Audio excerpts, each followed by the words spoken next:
Élève de seconde, donc je vous retrouve pour deux vidéos qui paraîtront je pense aujourd'hui et demain, donc au pire jeudi. Donc ça accompagnera les cours de mardi pour les élèves de Fresnel et les cours de jeudi pour les élèves du lycée Malherbe. Effectivement, cette vidéo-là, elle va être consacrée au grand A du 2. Donc le 2, dans le 1, on avait exposé finalement toute la problématique liée au risque et qu'effectivement, cette gestion des risques, elle dépendait largement du niveau de développement du pays et qu'elle avait tendance à augmenter avec le réchauffement climatique. Là, ça va être un peu dans le même esprit. On va d'abord analyser quels sont les problématiques actuelles et ensuite, finalement, qu'est-ce qui se passe actuellement pour y faire face, pour résoudre ces problèmes et aussi finalement pour améliorer un peu la situation. Donc en deux, des ressources de plus en plus sous pression et à des ressources en voie d'épuisement. Alors juste un tout petit truc, hein, je vous rappelle en termes de méthode, tout ce que je dis c'est en plus. Tout ce qui est écrit sur l'écran, ce sera à noter, hein. Je vais le reprendre là dans la vidéo en ajoutant un peu de contexte.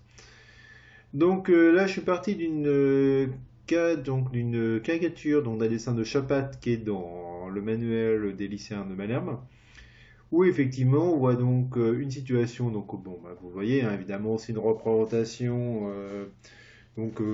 comique décalée de la Terre, du globe terrestre, avec un hémisphère nord où on voit un homme blanc qui est en train effectivement d'arroser sa pelouse en ayant appuyé finalement à fond sur le robinet et donc effectivement en train d'arroser une pelouse magnifiquement verte et de l'autre côté, dans l'hémisphère sud, une famille de gens pauvres qui sont exposés à un puits qui est à sac. Donc avec l'idée qu'effectivement, cette idée simpliste, mais pas complètement fausse, que finalement dans l'hémisphère nord, on gaspillerait certaines ressources qui manqueraient de plus en plus cruellement à l'hémisphère sud et donc aux pays en voie de développement.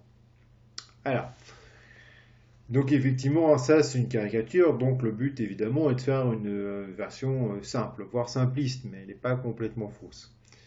Donc ce qu'il faut savoir, c'est qu'aujourd'hui, la population mondiale consomme 4 fois plus d'énergie et 3 fois plus d'eau qu'en 1950. Donc effectivement, ça c'est lié à l'augmentation de la population, mais pas seulement. Effectivement, quelque part, la consommation d'eau, elle est relativement liée à la hausse de la population. On n'en est pas très loin, genre 3 fois plus d'eau qu'en 1950. Par contre, les 4 fois plus d'énergie, c'est clairement lié effectivement au niveau de développement. La pression sur les ressources, elle est double. La première, elle est inévitable, c'est que la population mondiale augmente et consomme plus d'eau et de nourriture. Ça, on en avait parlé. C'est les ressources de base, c'est celles qui sont indispensables pour vivre. Donc effectivement, forcément, avec une population mondiale qui augmente, elle consomme plus d'eau et de nourriture. C'est inévitable. Par contre, c'est pas la seule raison. Contrairement à ce que certains disent, en fait, c'est pas forcément la démographie qui est vraiment un problème, hein. Finalement, il y aura un mode de vie plus raisonné. Il est fort probable que les ressources de la Terre suffiraient à nourrir largement et finalement à permettre à la consommation de 9-10 milliards d'hommes, hein. Mais ça, par contre, ça nécessiterait des aménagements. C'est juste qu'avec le mode de vie actuel et si tout le monde s'y met, c'est juste impossible. Puisqu'effectivement, la seconde raison pour laquelle la pression sur les ressources elle augmente, c'est que la seconde, c'est fluctuant, puisque ça dépend du mode de développement. Puisque le mode de développement va consommer plus ou moins de ressources. Actuellement, le développement économique et social, donc ça veut dire finalement l'augmentation des richesses et finalement ce qui nous permet de rester en bonne santé, éduqués, avoir accès à des biens de consommation, il est très gourmand en énergie renouvelable et aussi en énergie non renouvelable. Avec la population actuelle, et ça c'est important de le retenir, ce mode il est déjà plus une possibilité sur le long terme. Finalement, rien qu'avec la population qu'on est et avec le mode de vie qu'on a, on consomme déjà plus que ce dont on dispose. Donc quelque part, de toute façon, même si tout le monde a arrêté de faire des enfants d'un seul coup, il faudra attendre encore des décennies finalement avant de retrouver un équilibre par rapport aux ressources. On consomme déjà beaucoup trop par rapport finalement à notre population, finalement par rapport aux ressources dont dispose la Terre. Donc de manière générale, ça c'est une carte effectivement sur la disponibilité en eau. Bon, je pense que vous voyez bien l'idée. c'est que les pays qui sont en vert foncé, ils ont une disponibilité en eau très forte. Donc c'est notamment les pays situés dans des régions plus froides ou qu'on dispose de lacs par exemple ou de rivières importantes. Et les pays qui sont en rouge, évidemment les pays où par contre la problématique de l'eau est importante puisque les ressources en eau douce sont assez faibles. Ceux qui sont par exemple encadrés, c'est finalement les pays qui utilisent déjà plus de 50% de leurs ressources en eau disponibles chaque année, donc ils sont sur le fil du rasoir. Et aussi, en fait, en violet, vous avez aussi les pays où au moins 30% de la population n'a pas accès à l'eau potable. Alors, juste un tout petit truc, je pense que vous le voyez, il y a quelques pays en vert, comme en Afrique, comme la RDC, ou en Mongolie, finalement, en Asie, où on a 30% de la population qui n'a pas accès à l'eau potable, alors que c'est des pays riches en eau. Mais là, par contre, c'est un problème de développement et de choix de développement.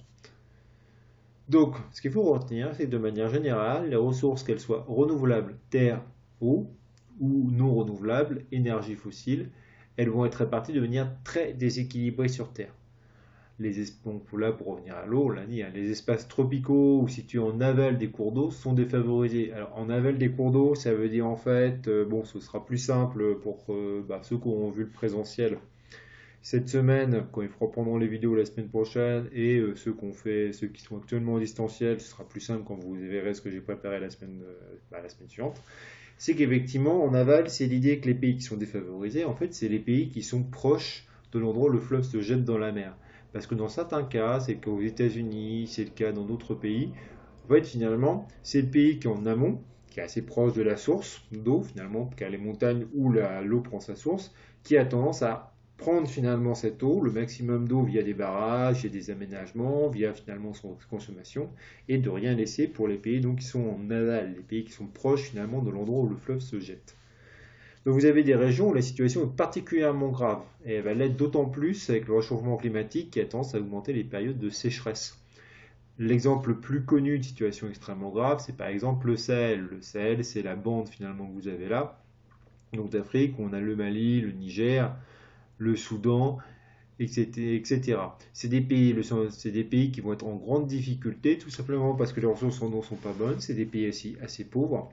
Et on se rend bien compte que là, il y a un énorme problème et que cette gestion de l'eau, cette gestion des ressources, parce qu'on parle d'eau, mais ça a aussi impact évidemment les ressources agricoles, puisque c'est aussi l'eau va être indispensable pour cultiver dans certains endroits, surtout dans les endroits où les précipitations sont faibles. Et dans une bande comme celle du Sahel en Afrique, finalement l'eau ça devient un enjeu majeur et ça contribue beaucoup à la déstabilisation de ces pays qui sont actuellement en proie au danger terroriste. Pour la répartition des énergies fossiles, c'est exactement la même chose. Donc là, vous voyez bien, la carte reprend à peu près le même principe, même si on est inversé.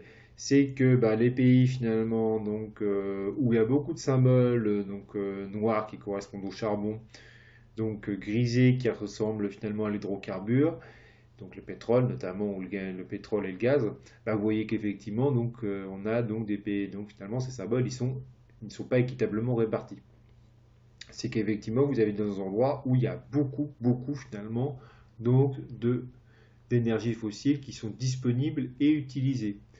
Donc par exemple pour les pays du Moyen-Orient, finalement les pays du Golfe Persique, par exemple pour premier chef l'Arabie Saoudite ou le Qatar, et c'est vrai aussi pour la Russie, la vente de pétrole et le gaz, ça constitue la très grande majorité des revenus. C'est ce qu'on appelle des pays rentiers, donc des pays qui ont une rente finalement due à la vente de ces produits énergétiques.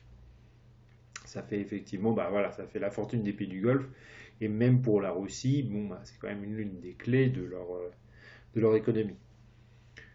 Et la consommation d'énergie elle va être évidemment très supérieure dans les pays développés puisqu'elle est liée au mode de vie. Ça, c'est les couleurs. Plus un pays consomme de l'énergie, plus il est en rouge. Alors, juste pour un tout petit truc, il y a le mode de vie, il y a aussi des obligations. Par exemple, un truc simple, c'est que par exemple le chauffage, évidemment, il y en aura plus besoin dans les pays du Nord que dans les pays du Sud, même si ce n'est pas la consommation la plus importante d'énergie qui existe. Mais bon, quelque part, forcément, ça a un impact.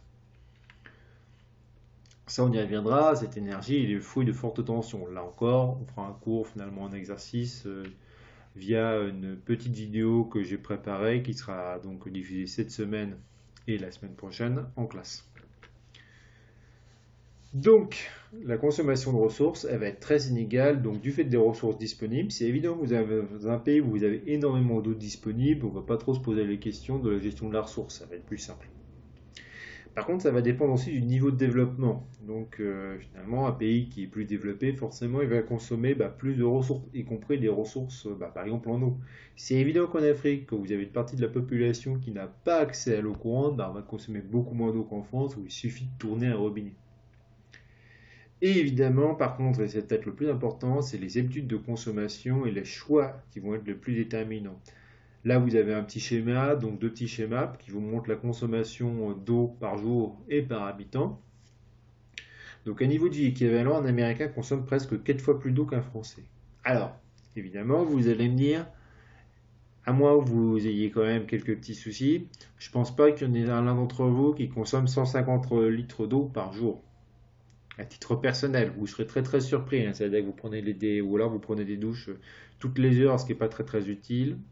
Mais par contre, en fait, ça s'explique parce que effectivement, il n'y a que 10% donc, de l'eau utilisée qui l'est pour des usages domestiques, pour nous laver, pour boire, etc.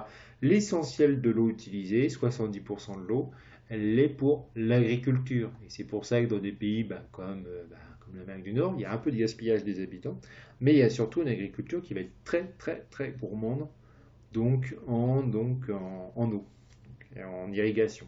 C'est ça qui explique effectivement ces écarts considérables, c'est des choix de développement. La consommation d'énergie va suivre la même logique. Parce qu'effectivement, en termes de masse, le pays qui, à l'heure actuelle, finalement, va consommer le plus d'énergie de ces derniers temps, ça va de plus en plus être la Chine. Là, j'ai fait une erreur. Non, non, c'est bon. Donc, le pays qui consomme effectivement le plus d'énergie, donc c'est effectivement la Chine. Si jamais on regarde les barres, c'est assez net, hein. C'est la Chine qui consomme de loin finalement donc le plus d'énergie. Par contre, si jamais on regarde par habitant, sur le rapport au nombre d'habitants, là encore, en France on consomme beaucoup plus, donc on consomme une fois et demie plus d'énergie que les Chinois si on le rapporte à notre nombre d'habitants, et pour les Américains, c'est beaucoup plus élevé. Et l'Afrique, c'est rien du tout, mais il ne faut pas oublier finalement qu'il y a une bonne partie de la population africaine qui vit sans accès à l'électricité. Là encore, la consommation mondiale d'énergie, elle est un peu liée à l'usage domestique. Je pense notamment à tout ce qui est la gestion de l'électricité pure et simple sur nos appareils, etc., sur nos forfaits Internet. Ça, c'est une consommation qui augmente. Elle est aussi beaucoup, beaucoup liée au chauffage. Par contre, effectivement, dans les problématiques qu'il y a à l'heure actuelle, c'est la consommation d'énergie, notamment par certains secteurs d'activité, en particulier l'industrie et les transports. Sachant que les transports, c'est les deux. C'est à la fois notre usage domestique et finalement tout ce qui sert à transporter des marchandises ou des hommes à l'heure actuelle. Donc voilà, donc ça va achever le petit A. Donc vous voyez, c'est déjà assez conséquent. Donc cette vidéo-là, je la mets en ligne aujourd'hui. La vidéo partie B, elle arrivera probablement jeudi. Je vous remercie de m'avoir écouté. Je vous dis à bientôt.